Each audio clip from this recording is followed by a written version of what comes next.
Friends, I'm very happy. Friends, I'm very happy to be here to speak on behalf of free speech, in order to promote the virtues of free speech and also acknowledge what the ways and means in which I believe. Fine. Go ahead. No, you can't hear me? Can you hear me? Yeah. Go closer to the mic. This is okay? You're good? Okay, good. Thank you. All right. So, as we know, there is a conference going on next door, which could have been of interest to many of us here, but we are not there. We are here. Why? That's a question with which I'd like to start from. So, the conference which is being held next door has received significant media attention. That's normally great. So as someone who has been in this academic profession for the last 10 or 12 years, I can tell you that we are... It was fine.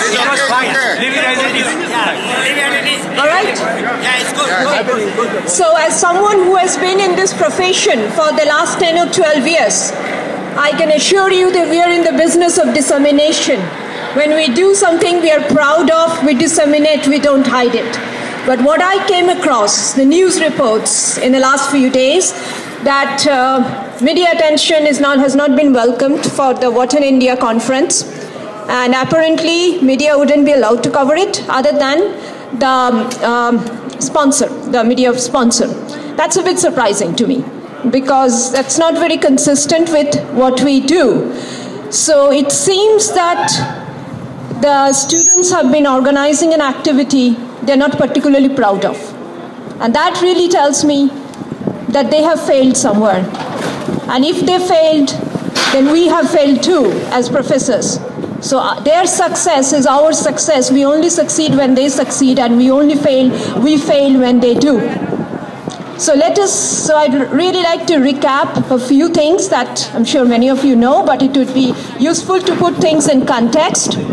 So as we all know, a month back or so, the organizers of the conference were students of the Wharton School of Upenn, invited Mr. Narendra Modi, the Chief Minister of an important state, Gujarat, of India, for delivering the plenary speech.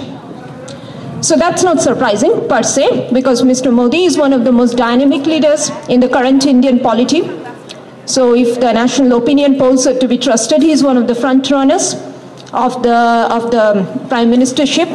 He has been one of the architects of one of the successful development stories in India, that of Gujarat, in the last 10 years. And if this conference is an economic forum, it's only natural that they would invite him. And Mr. Modi was gracious enough to accept the invitation. That's also not surprising, because he engages in his amongst his busy schedule. He always makes it a point to engage with the youth, be it the high school students, primary school, middle school, or even he has been delivering some very well-received lectures in the premier economic colleges in India. SRCC, he's been speaking at the medical conferences, so that's very much a part of his normal routine. So that's not surprising. So what was surprising and I would say embarrassing was the part that followed. So what we came across was this, that unceremoniously the invitation was retracted. So that is not consistent with not only the rules of academic engagement, but also the rules of civilized engagement. And I would like to put myself, I'm just thinking aloud.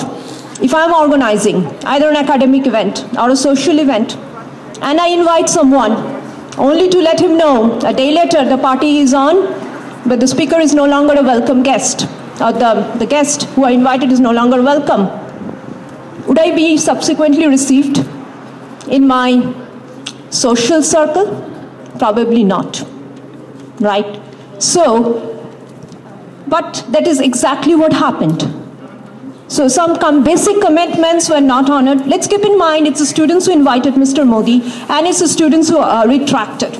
Well, so be it, but some basic academic commitments were not honored. And I'd like to think that the path of least resistance was followed. So the students did this, yes, which means they failed, but again that means we failed. So let us then see how we really failed in the process. So my understanding is this: some members of the Penn community organized a petition, which they took to university management. Subsequently, I'm not really privy. There were some discussions which I'm not really privy to, and subsequently we had this retraction. I read the petition which was submitted to the university management. So the petition is grounded on, can you hear me? Yes. So the petition is based on three major grounds, as far as I can tell. One is the supposed human rights track record of Mr. Modi, where the reference is to the unfortunate, very unfortunate riots that happened in Gujarat about 10 years back. Can you please let me finish? Okay. I intend to address that, but I would appreciate if I'm allowed to continue. Right. So,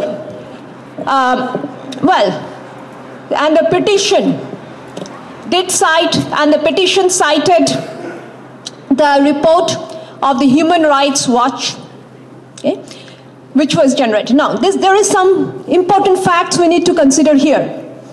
The report, which was generated by International Human Rights, was done within a few months of the riots.